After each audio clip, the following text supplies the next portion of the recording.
Résonance du message du Gralin. De Abdouchin. Un point livre, deux points livres. 2. Au pays du crépuscule. Âme humaine, laisse-toi guider pour faire un pas dans le royaume de la matière fine. Nous voulons traverser en hâte le pays des ombres sans nous y arrêter, car j'en ai déjà parlé. C'est le pays où doivent séjourner ceux qui sont encore trop stupides pour utiliser correctement leur corps de matière fine. Précisément tous ceux qui, ici sur Terre, s'imaginaient être particulièrement avisés. Dans le royaume de matière fine, ils sont muets, aveugles et sourds, car l'intellect terrestre en tant que produit de leur corps de matière dense ne pouvait les suivre jusque-là, mais demeurait dans les étroites limites qu'il ne pourra jamais franchir du fait d'être lié à la Terre. La première conséquence de sa grande erreur à ce sujet devient immédiatement claire à l'âme humaine, après la mort terrestre, étant donné qu'elle se retrouve inapte dans le royaume de matière fine, désemparée et faible, bien plus qu'un nouveau-né sur la terre de matière dense. Voilà pourquoi de telles âmes sont nommées des ombres. Des âmes qui ressentent encore intuitivement leur existence, mais ne peuvent plus en être conscientes. Laissons donc derrière nous ces insensés qui, en voulant tout mieux savoir, ont sur cette terre suffisamment bavardé sur des riens et doivent maintenant se taire. Nous entrons dans le plan du crépuscule. Un chuchotement parvient à nos oreilles. Il convient parfaitement à la lueur crépusculaire blafarde qui nous environne et qui laisse entrevoir indistinctement les contours de collines, de prairies et de buissons. Tout est ici logiquement réglé en fonction d'une somnolence qui peut être suivie d'un éveil. Mais qui le peut seulement, et ne le fait pas du tout. Aucun son libre et joyeux, aucune vision claire n'est ici possible. Uniquement une somnolence, un état bien circonscrit, approprié à l'inertie des âmes qui séjournent ici. Elles ont toutes des mouvements traînants, glissants, fatigués et indifférentes à tout, si ce n'est à une poussée imprécise dans une direction où, dans le lointain, semble poindre une délicate lueur rose qui, annonciatrice de lumière, agit comme un doux enchantement sur les âmes apparemment si fatiguées. Des âmes fatiguées seulement en apparence, car à vrai dire elles sont paresseuses en esprit, c'est pourquoi leurs corps de matière fine sont faibles. La lueur rose dans le grand lointain est une invite pleine de promesses. Éveillant l'espoir, elle incite à un mouvement plus vif. Par le désir d'atteindre cette lueur, les corps de matière fine se redressent de plus en plus, dans leurs yeux apparaît l'expression d'une prise de conscience plus intense et c'est toujours plus assuré qu'ils vont dans cette unique direction. Nous les accompagnons. Le nombre des âmes autour de nous se multiplie, tout devient plus mobile et plus distinct, les paroles deviennent un peu plus fortes, elles s'enflent en un murmure bruyant, dont les mots nous font comprendre que celles qui s'efforcent d'avancer disent des prières, inlassablement, précipitamment, comme dans une fièvre. Les masses deviennent maintenant toujours plus denses, la poussée en avant devient ruée, devant nous les groupes s'amassent, ils sont repoussés vers l'arrière par ceux qui les précèdent, pour reprendre à nouveau la poussée vers l'avant. C'est ainsi qu'une houle déferle sur cette multitude amassée, de leurs prières s'élèvent des cris de désespoir, des paroles d'angoisse implorantes, des exigences craintives et ici ou là, aussi un gémissement étouffé, expression du plus grand désespoir. Nous nous élançons rapidement au-dessus de cette lutte de millions d'âmes et nous voyons que devant elles, rigides et froids, se dresse un obstacle à leur progression, contre lequel elles se jettent en vain et qu'elles baignent inutilement de leurs larmes.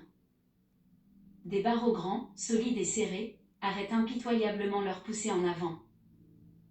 Et la lueur rosée rougeoie de plus en plus dans le lointain, les yeux de ceux qui la désirent et qui l'ont prise pour but s'élargissent.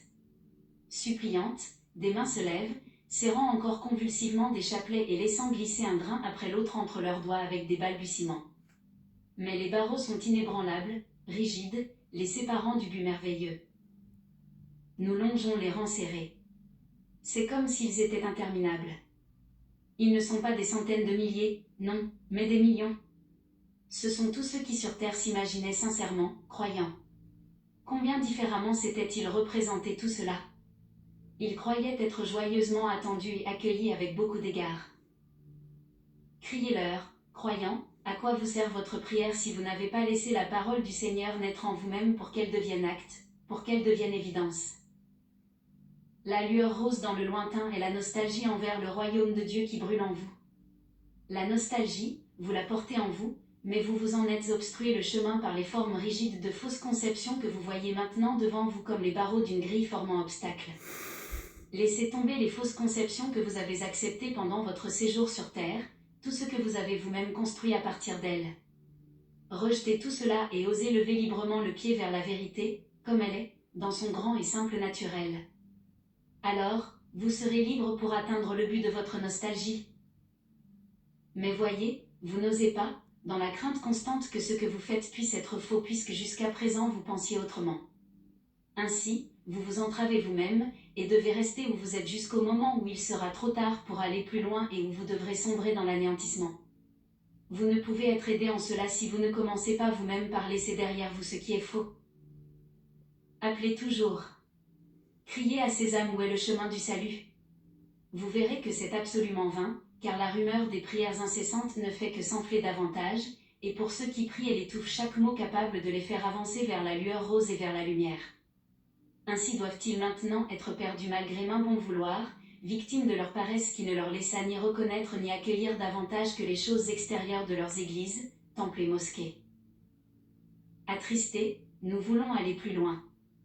Mais voici devant nous une âme féminine, son visage s'éclaire soudain d'un calme serein, un nouvel éclat luit dans ses yeux dont le regard était jusque-là soucieux et rempli d'angoisse, devenant plus consciente elle se redresse, devient plus lumineuse, un puissant vouloir émanant de l'espoir le plus pur lui fait lever le pied, et reprenant haleine, elle se retrouve au-delà des barreaux.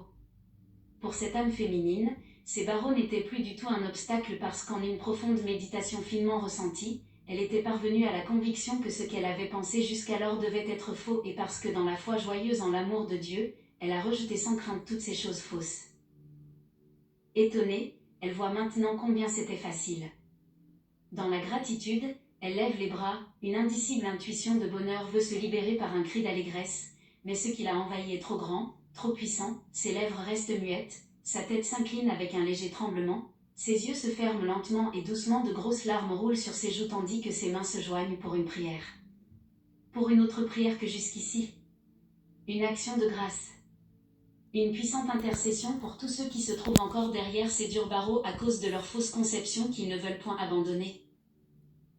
Un soupir de profonde compassion soulève sa poitrine et c'est comme si un dernier anneau tombait, se détachait d'elle. À présent elle est libre, libre de suivre le chemin vers le but auquel elle aspire intérieurement. Levant les yeux, elle voit un guide devant elle, et joyeusement elle suit ses pas dans le pays nouveau et inconnu au-devant de cette lueur rose qui s'intensifie sans cesse. C'est ainsi que maintes âmes se libèrent encore de ces masses qui derrière les barreaux de leurs fausses conceptions sont obligées de rester dans l'attente de leurs propres décisions, de leurs propres résolutions, qui peut les faire progresser ou les retenir jusqu'à l'heure de l'anéantissement de tout ce qui n'aura pas pu se ressaisir afin de se défaire des anciennes erreurs. Bien peu se sauveront encore de l'étau des fausses conceptions. Elles y sont beaucoup trop empêtrées. La rigidité avec laquelle elles s'y cramponnent est semblable à celle de ces barreaux qui leur interdit toute poursuite de l'ascension. Leur tendre la main pour qu'elles surmontent ces obstacles est impossible puisqu'il est absolument nécessaire que les âmes prennent une résolution personnelle. C'est le propre vécu intérieur qui donne le mouvement à leurs membres. C'est ainsi qu'une lourde malédiction s'abat sur tous ceux qui enseignent aux êtres humains de fausses notions au sujet de la volonté du Créateur dans la création, notions qu'il était jadis possible de trouver dans la parole du Sauveur, mais qui ne furent pas conservées pures dans la parole de la Bible, et encore moins dans les interprétations terrestres. Laissez-les, dans leur rigidité, continuer à marmonner des prières, dans l'illusion que leur nombre pourra les aider et devra les aider, parce que c'est là ce que l'Église a enseigné, comme si la volonté de Dieu se prêtait au marchandage. Nous continuons d'avancer dans le pays du crépuscule. Le rempart que forment ces barreaux semble interminable, ceux qu'ils retiennent se bousculent derrière eux à perte de vue. Mais il en est d'autres. Des groupes, qui au lieu des rosaires, tiennent des Bibles dans leurs mains et y cherchent désespérément. Ils s'assemblent autour de quelques-unes des âmes qui, instruisant, veulent leur donner des renseignements en lisant continuellement des passages de la Bible. Ça et là, différentes âmes brandissent leur Bible avec exigence, agenouillées, elles les tiennent souvent levées, comme en prière, pourtant, les barreaux demeurent et les empêchent de progresser plus loin. Beaucoup d'âmes font valoir leur connaissance de la Bible, certaines revendiquent leur droit d'accès au royaume des cieux. Mais les barreaux ne vacillent pas. Voilà qu'un homme, maintenant une âme masculine se ferait en souriant un passage à travers les rangs. D'un air victorieux, elle fait un signe de la main. Insensé, crie-t-il, pourquoi ne voulez-vous pas entendre ? J'ai déjà passé la moitié de ma vie terrestre à étudier l'au-delà qui est désormais pour nous l'en-deçà. Les barreaux que vous voyez devant vous disparaissent rapidement par un acte de volonté, ils sont créés par l'imagination. Vous n'avez qu'à me suivre, je vous conduis. Tout cela m'est déjà familier. Autour de lui, les âmes s'écartent. Il s'approche des barreaux comme s'ils n'étaient pas là. Avec un cri de douleur, il chancelle brutalement en arrière. Le choc était trop rude et le convainc très vite de l'existence des barreaux. Il se tient le front à deux mains, les barreaux se dressent devant lui, inébranlables. Avec une explosion de fureur, il les empoigne et les secoue violemment. Furieux, il s'écrie, « Alors, j'ai donc été induit en erreur par le médium. Et toutes ces années que j'ai passées là-dessus. » Il ne pense pas que c'est lui-même qui a donné naissance à ces erreurs et qui les a propagées par la parole et par l'écrit, après qu'il eut interprété selon ses conceptions les images transmises par le médium, sans avoir étudié au préalable les lois de Dieu dans la création.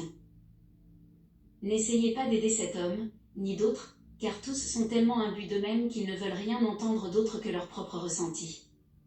Il faut d'abord qu'ils en soient fatigués, qu'ils en reconnaissent la vanité ou l'admettent, là seulement est ancrée l'unique possibilité d'échapper encore à l'enchevêtrement de leurs fausses convictions après de longues errances au pays du crépuscule. Ce ne sont pas là de mauvais êtres humains, mais ceux qui, dans leur recherche, n'ont fait que s'entêter à entretenir de fausses conceptions ou bien étaient eux-mêmes trop paresseux pour réfléchir profondément sur toute chose, au lieu de vérifier par l'intuition la plus attentive si ce qu'ils ont reçu peut être considéré comme juste, ou au contraire cache des lacunes incapables de résister à une saine compréhension intuitive parce que n'étant plus naturelle. Laissez donc tomber toutes ces superficialités vides. Que l'esprit humain repousse de lui toute mystique, puisque cela ne peut jamais lui apporter de profit. Seul ce qu'il ressent lui-même clairement par l'intuition, ce qu'il transforme ainsi en lui en une expérience vécue personnelle, cela seul lui sera utile pour la maturation de son esprit. La parole « éveille-toi », que le Christ utilisa souvent, veut dire « vis l'expérience ». Ne traverse pas l'existence terrestre en dormant ou en rêvant. Prie et travaille signifie « fais de ton travail une prière ».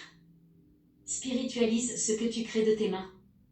Que l'exécution de tout travail devienne une respectueuse adoration de Dieu, en remerciement pour les choses extraordinaires que Dieu t'a accordé de réaliser parmi toutes les créatures de cette création postérieure, si seulement tu le veux.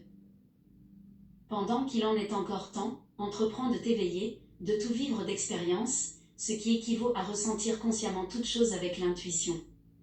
Qu'il en soit de même pour ce que tu lis et entends, afin que tu ne sois pas contraint de séjourner dans le pays du crépuscule, dont je n'ai décrit aujourd'hui qu'une toute petite partie. Résonance du message du Graal de Abdruchin. Message du Graal de Abdruchin, résonance du message du Graal.